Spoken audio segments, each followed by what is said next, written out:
What is up, guys? CrazyMitch42 here, and welcome to a Dragon Ball Xenoverse Discussion video. So, just to let you guys know, the main point of this video is going to be talking about the pros, cons, and a bunch of other things about the game. Now, personally, these are my own opinions. These are not based on, you know, blogs and stuff like that. It's not based on that. These are basically my own opinions on what I think is good about the game, what I think is bad about the game, and then we're just having another discussion where it's just a bunch of other things about the game that I just want to talk about. So, first off, before we start talking about any of that, I know you guys have been asking me what console will I be getting Xenoverse for, and I'm gonna let you guys know in this video today, yeah. So, I do plan on buying a PlayStation 4 for either my birthday or Christmas, because my birthday's in December, so I kind of get lucky there with my birthday and Christmas at the same time. So I do plan on getting a PS4 for my birthday, and then I plan on getting Xenoverse, obviously, the first day it comes out. Now, we still don't know a US release date, but they did just confirm today that there is a European release date, which will be February 13th, if I remember correctly.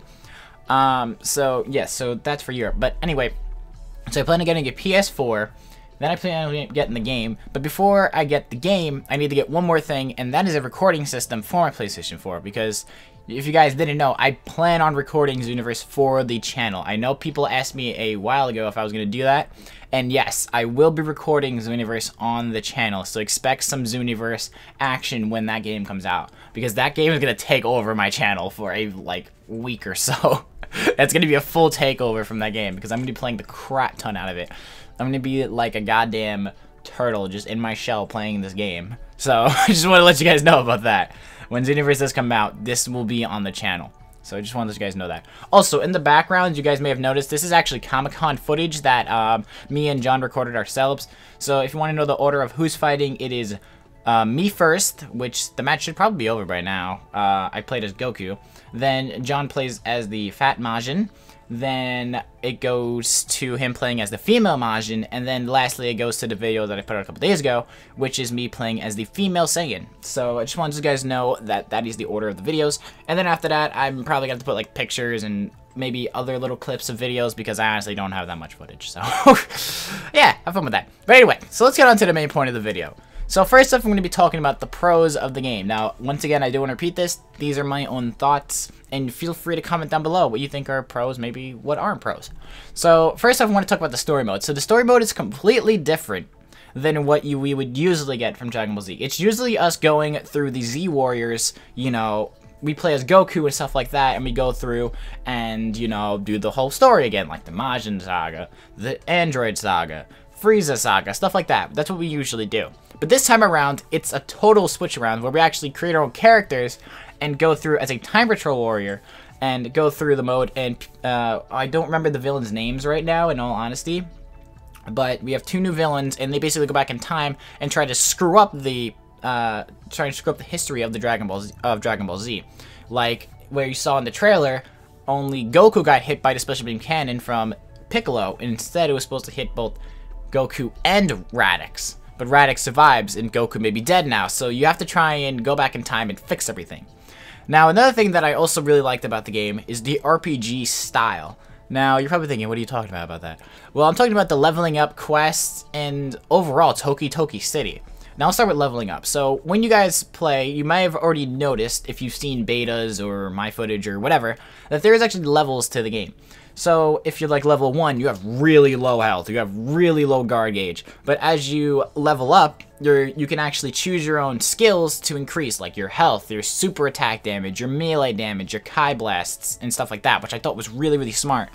And it kind of gives you like this edge to the game where now you're like, alright, well now I gotta actually, you know, be good at the game to actually get further, which I did like, because in some of the old Dragon Ball Z games, like Ultimate Tenkaichi, it was basically just chance. Like, you had a 50-50 shot of landing your attacks. So, that was something that kind of bugged me about Ultimate Tenkaichi, is that it was always by chance. So, this one, you're just full free, like, fighting, which I thought was really awesome. So, next up is, like, quests. Now, quests is actually pretty cool, and I thought this is a really good addition to the game. Because not only does it add more to it, but this actually helps you level up. Now, we don't know if story mode helps you level up. But, one thing I do want to talk about is that in story mode, I'm hoping that you can unlock Super Saiyan through story mode if like you're a Saiyan or something like that. Because if you can just buy it at a store, that's kind of like it doesn't feel right if you just go to like one of the stores in the game and buy it. So I'm hoping that through playing story mode, you will unlock your transformations for your characters. So I'm hoping that that is something. But with quests, I thought it was pretty cool because you could level up and you could do these certain quests and then get certain materials and stuff to, you know, mix with your capsules and, you know, make other items and get maybe bonus items like Saiyan armor and stuff like that. So I thought that was pretty sick. And Toki Toki City overall is a fantastic way to walk around. So you can also do this offline and online, but basically you walk around, you go to the stores, you can do quests, you can do the story mode. You can buy things, you can talk to other players, you can challenge other players to fight, you can set up the world tournaments, you can set up a party. And I think that's a really, really smart idea that they did, because with Toki Toki City, this gives you a bunch of free roaming to, like, you know, just go around, do what you gotta do. So I really do like that, and, you know, I could just walk up to random players online and be like, hey, you want to fight? Instead of having to go into a lobby and then wait for an opponent, and then I gotta wait. And then they don't show up, and then they leave, and then they come back, and you're just like, ah, god damn it, just join! That was my problem with Ultimate Takaichi as well, is that nobody would ever fight me. But yeah, so let's get on to custom characters. Now, this is a huge thing that people are debating probably a lot with custom characters. So far the races are Saiyan, Earthling, Mutant, which is Frieza's race, the Majins, and the Namekians. Now, personally, I will most likely be going with Saiyan, but I will be playing as every race, don't get me wrong. I'll be playing as every single one, because I did like the Majins, and I really want to see what the Mutants are going to be all about as well, plus the Earthlings and Namekians. Now, custom characters, they did a very good job of this time around, because as you guys know, in Ultimate Takaichi, you had Hero Mode, which was you created your own character, and you did your own story mode. Now, the problem with Ultimate Takaichi's character creation was that you literally had the same goddamn face for every type. Light, standard, and heavy all had the same face, which is really creepy.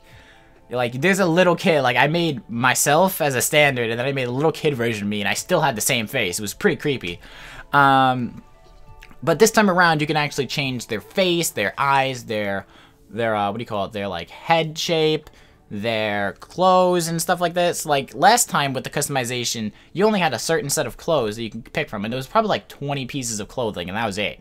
But this time around, there's over 450 pieces of clothing you can go with. So this gives you a wide range of opportunities to really get customizational with your characters.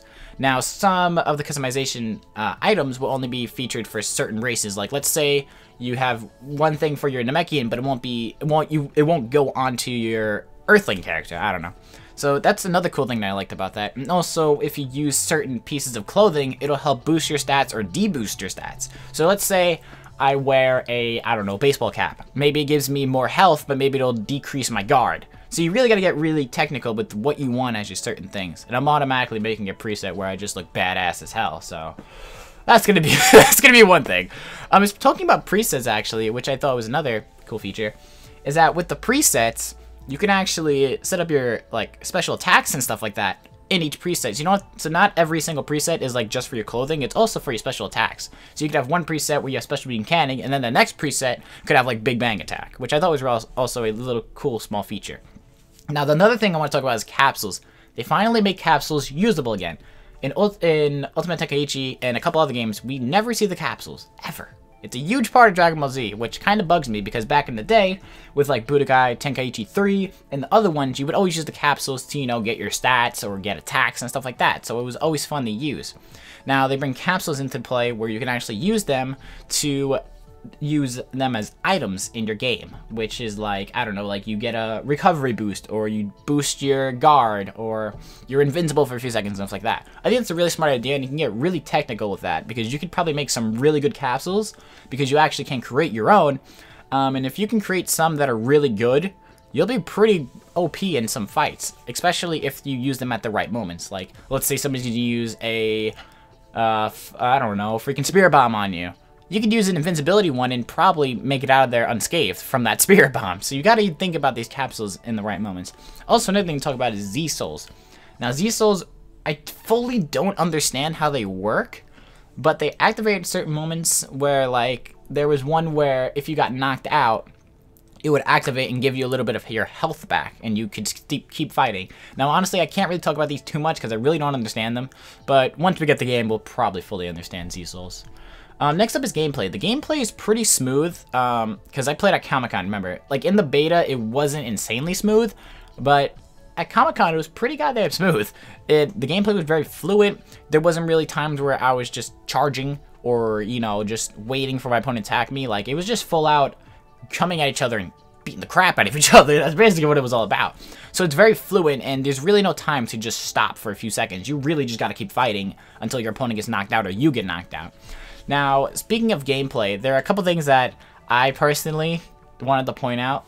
Now, this is personally my thing, so I don't know if you guys are into this, but with rush attacks. Now, if you ever versed me in Budokai Tenkaichi 3, I was a jackass with Videl. I was the biggest dick with her, let's be honest. If you ask John, you'll understand what I'm talking about, because I would spam the crap out of rush attacks on John. Even though her attacks didn't do much damage, they were so easy to charge up and just get that you could literally just keep spamming and spamming and spamming it. And that's the cool thing I like about rush attacks this time around, is that only certain ones you can't really dodge, or I haven't seen people dodge yet. Like where you use Yamcha. Yamcha has the Wolf Fang Fist. Now when he hits you with it, it just keeps pounding you, pounding you, and then throws you. Now, the thing I don't know if you can actually do is, I don't know if you could snap vanish out of that or something, or with your evasive moves, you could maybe, like, you know, instant rise up or something to get out of it. But with other rush attacks, like the Orin combo from Krillin, you just do a couple hits and then slam, or you can use a sledgehammer from, like, Radix, where you just smash him into the ground. And I think that's a really fun thing to use. Now, I personally really like rush attacks, and I'm glad that they actually still have these in the game, because as you guys know, no cutscenes. Now, the cool thing about the rush attacks is that I use them a lot. I'm a very big rush attack kind of person, but I also like my, you know, Kamehamehas and Galico and stuff like that. But I will be using some rush attacks in the game. Now, some of these can also be pretty OP. Now, we saw in the beta, like, Meteor Crash was spammed I don't know how much in the game. From a lot of videos that I noticed, the Meteor Crash was spammed a crap ton. Now, if you don't know what Meteor Crash is, it's basically like 10-hit combo. Didn't do too much damage, but if you kept spamming it and spamming and spamming it, it did do a lot of damage. So they really have to kind of see how rush attacks are going to be OP or not. So we really got to see. Hopefully they won't be OP, but I won't be using rush attacks a crap ton in Xenoverse, because I need my Gala gun and my Kamehameha and my Solar Flare. I don't know. But I won't be using rush attacks too much in the game. Another thing I want to talk about is snap vanishing. Now, if you don't know what snap vanishing is, it's basically when your opponent is hitting you and you just kind of disappear and end up behind them. I really freaking love this feature. I love it so much. You guys don't understand. If you see in the game, in the background, I don't know what the hell we're up to, because I'm not watching. I'm just reading what I got here to need to talk about. But the snap vanish is my favoriteest feature of this game. I don't know why, but I really love it, because once you're beaten, yeah, like you're just getting pounded on, you can just snap vanish, come right behind them. You can make a comeback.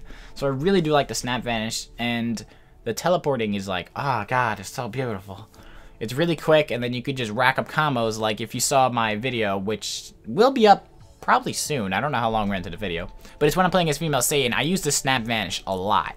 So I do plan on using snap vanish as much as I can. But the cool thing about it is that it's not OP, because you need guard to actually use it. So if you run out of your guard gauge, then you're kind of wide open and screwed.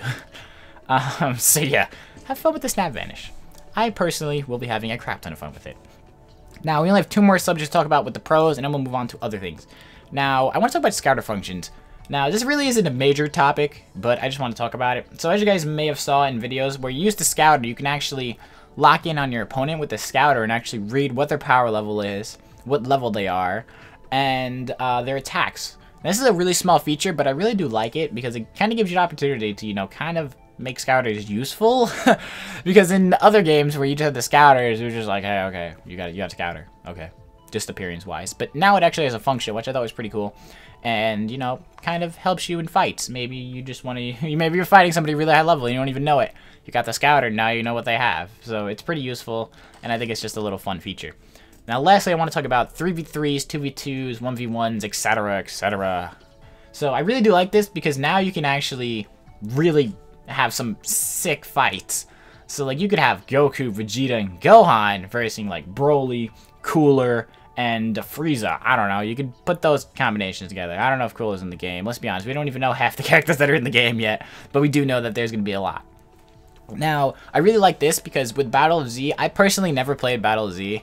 I only played the demo, and from the demo, I knew that it sucked. It honestly looked really bad. But, you know, you had the big 3v3s and stuff. Now, in Battle Z, they probably just killed it. They murdered it. I know that I've talked to people who played Battle Z, and they said that it was horrible. But this time around, with Xenoverse, it's definitely a lot better. Because it's basically like a one-on-one, but just with, you know, 2 more people. So, it's gonna be really fun to see, like, me fight with, I don't know, Goku and Piccolo fighting off against, like, 3 other opponents. It's gonna be really sick. Especially online fights with 3v3s or 2v2s. It's gonna be really, really interesting. Because you could have huge brawls between your friends or other companions or just people online. So it's gonna be really, really awesome to see these types of fights go down. Because one moment you could be being punched, and the next moment you'll be hit with a Kamehameha from behind. But the cool thing about the 3v3s and stuff like that is that they're really not like one side determined. So like if you're by yourself versus 3 people, it's gonna depend on your skill if you're gonna win or not. So that's what I really like about it. So it's not always gonna depend on, okay, I'm versing 3 people by myself, I'm automatically gonna lose. No, because you need to kind of like strategize, but not only that, but you really do have a really good chance of winning if you know what you're doing. So that's why I really like the 3v3s and stuff like that. Now, we're gonna talk about some cons. Now, this is a very small subject because there really isn't that many cons that I know of right now. And once again, I want to repeat, these are my thoughts. But cons, there's only 3 at the moment. Now, one is gonna be possibly no key clashes. If you don't know what these are, when you use Kai Blasts and stuff like that, you know, like Kamehameha versus a Gallic Gun, they would usually slam together, and then you'd get into this little thing where you'd have to kind of like fight to see who would get it and who would get hit with the attack.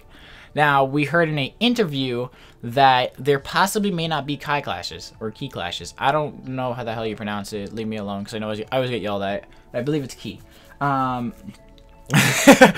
But there may be a possibility of that not being in the game, which in all honesty would really suck, because that's one of the major things that everybody loves about Dragon Ball Z, is that when you would see a Gallic Gun versing off against a Kamehameha, you would be like, holy crap! Oh my god! It's so awesome! I want to do that! But if that's really not going to be in Xenoverse, it's going to be really disappointing. Now, it won't bother me to the full extent where I'm going to be like, I'm not going to buy this game because there's no key clashes.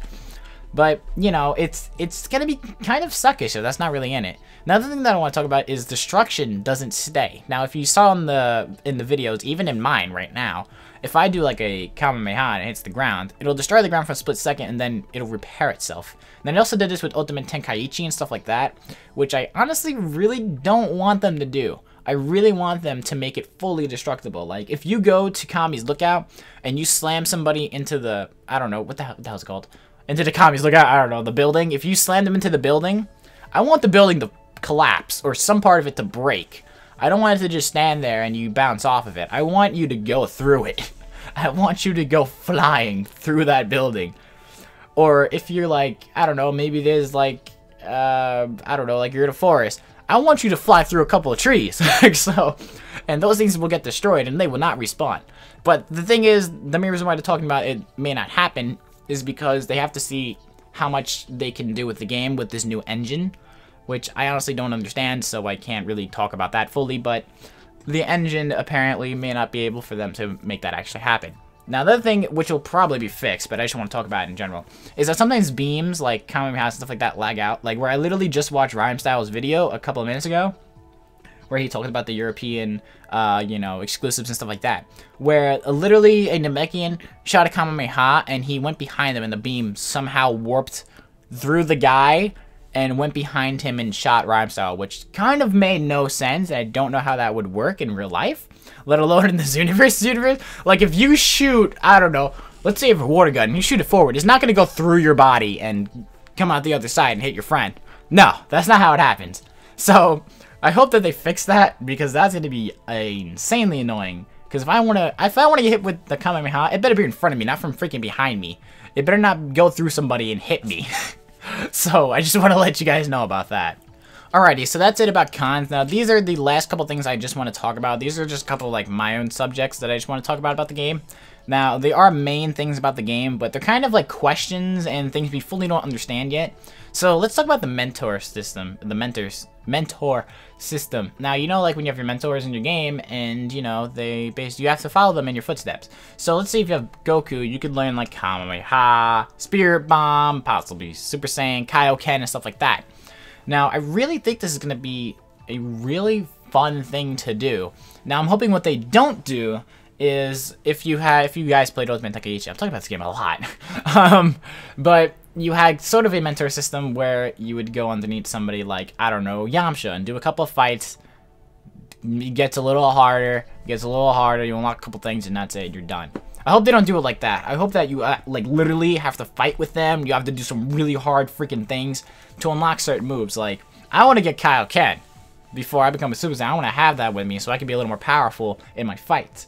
Now, if I have to go through Goku to get that, maybe not only do you have to work by his side, maybe you have to do certain things, like maybe a certain quest, or maybe you just have to, like, full out fight him, and it'll be like 10 levels above you or something like that. So it can be really challenging. I don't want it to be like a walk in the park. I want it to be challenging as hell. So that way these mentor system things aren't so easy. Now, don't get me wrong. If it's not these full out things, I'm just hoping that they make it good. That's all I'm hoping for. It doesn't have to be like death metal hard. Like, it doesn't have to freaking, like, kill you. But, you know, I don't want it to be a walk in the park. I want this to be a little fun and a little bit challenging also. Now, other thing is roster. Now, if you ever watch Sergio M3, he is a YouTuber that does beta mining. Now, he went through the beta and got a bunch of codes, and he actually made them out, like, where he saw that, like, Trunks was going to be in the game and other people like that. Now, some people I hope that will be in the game, because we honestly don't know the full roster yet. I'm hoping that Videl will be a playable character. As you guys know, she's one of my favorite characters. Now, another one would be Bardock, but he's most likely going to be in the game, because he's my favorite Dragon Ball Z character. Without a doubt, he's my favorite. But I'm hoping that they also add his Super Saiyan form, because, come on, he's cool in Super Saiyan form, let's be honest. He's pretty goddamn awesome. And I hope they add in some other, like, random characters, like maybe Chi-Chi, or, I don't know, who else would be, like, a kind of randomish character, besides Chi-Chi?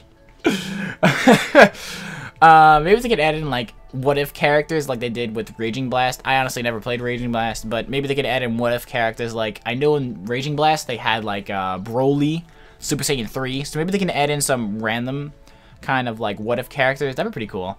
Would be interesting online to see how those would work out.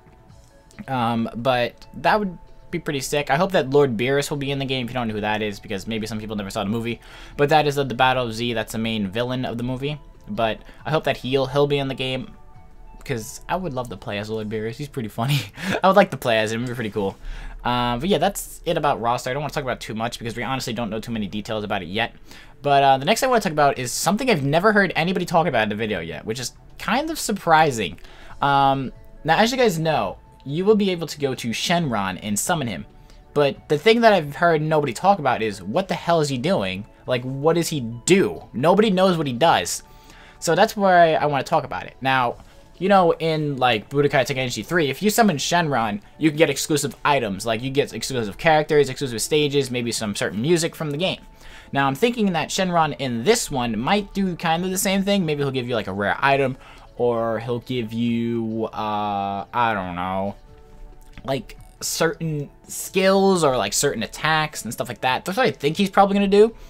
But in all honesty, we're going to have to wait and see, because we don't know any details about it. But I believe that Shenron's probably going to give you, like, if you wish for, like, certain items, certain characters that maybe you can't get through, like, story mode and stuff like that. Maybe you can get them through that, like they did with, like, Chi-Chi and freaking the old one. But I just want to see what they would do with that. Alrighty, so we have 3 more things, and then we could finally end this insanely long video. Like, if you guys are still here, like, applaud you, because this is a very long video. We have 3 more things that I need to talk about, and then we are good, we are done. Then you could stop eating your popcorn, and then you could stand up and clap. So, 3 last things. So, one thing that somebody actually kind of pointed out, but I kind of, like talked about it more in my own sense, was how accessories will affect transformations. Now, as you guys know, we could have masks and, like, hats and stuff like that, but how is it going to affect their transformations? So, let's say I'm a Saiyan, right? I'm a Saiyan, and I am wearing Piccolo's turban, right? And maybe you can still see my hair a little bit. Or like, you know, like one of those hairstyles where you can actually like still see it. Or if I'm wearing a cap or something like that. What will happen when I go Super Saiyan? Will it just glow underneath? Like, will my hair just glow underneath whatever I'm wearing? Or will it still go to its form? Maybe the hat will break or something like that. Because, like, if we have a scouter or something, that's fine. Because we'll go Super Saiyan and it won't affect it. Because it's in front of us. But I'm questioning things that are on top of your head. Will it affect how Super Saiyan works? Will wearing a baseball cap affect Super Saiyan? Maybe your hair will just glow, but you can only see it. It won't go up. That's what I think probably will happen if you're wearing a hat or something like that. But I just wanted to like kind of talk about it a little bit, and I want to know what you guys think. How will accessories like hats and masks and stuff like that affect transformations? Let me know down below. So finally, we have 2 more things I want to talk about. Now, I want to talk about mutants. Now, the mutants is the Frieza's race. We don't know too much information about them, but we know that they're in the game because not only have we seen them in the shops, but we've also seen them in the trailer. Now, Frieza's race should be really interesting to play as. Like, we already know it's pretty interesting to see how the Majins and the Mechians work. And we kind of already know how Saiyans and Earthlings will basically work. They're kind of like the other players. But it should be really interesting to see some of the customization features and stuff like that for the mutant race. Not let alone the attacks and accessories that they could get. It should be really, really interesting. I can't really talk about it too much, but I just wanted to put that out there that I'm pretty interested in mutant race, and that is probably one of the races I will be playing as a lot, let alone the Saiyans and the Majins. So that's, I don't know, I just want to talk about it a little bit, and you know, just let me know what you guys think about the mutant race. Are you for it? Are you against it? How do you feel about it? And we are now finally on to the last thing. Holy crap, we are there. The last thing I want to talk about is the World Tournaments. Now, Rhymestyle actually brought this to my attention because I commented on his video a while ago when he was talking about World Tournaments being online. Now, the thing I really like about the World Tournaments is that you could have a crap ton of people in these.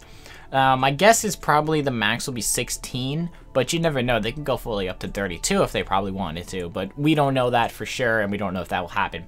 But I'm guessing, my guess right now is the max will probably be about 16 players in one World Tournament.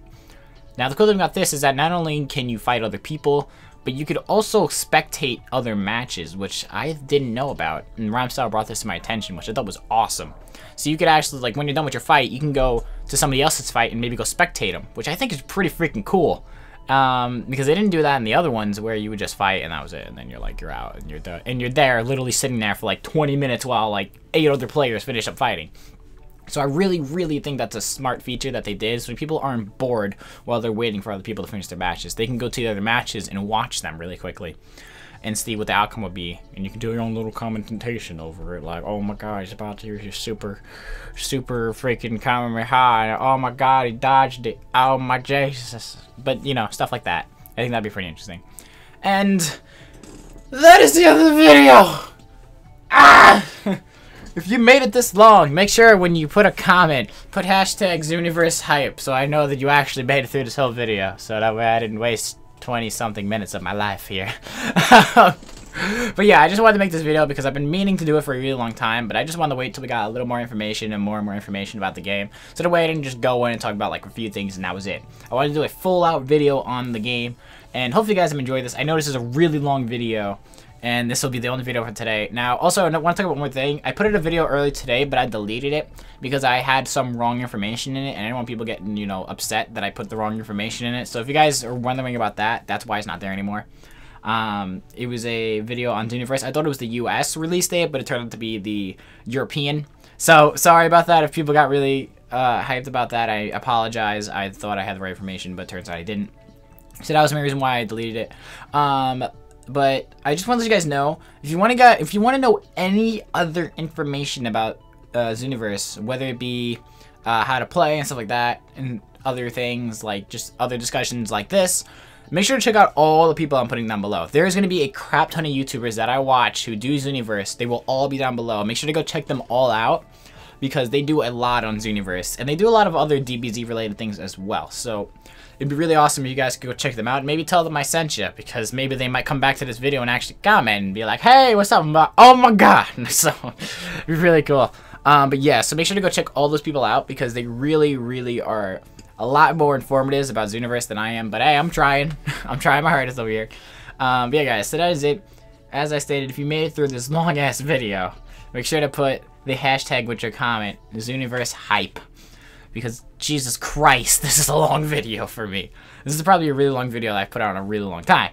Huh, funny how that worked. But hope you guys still enjoy the background stuff anyway. So hopefully you guys have enjoyed this. Make sure to go check out all those other awesome YouTubers because they do a lot about Xenoverse, and you can probably get a lot more information out of them and make your own discussion video maybe about it. But this is most of the stuff I based it off of and my own experience with the game as well.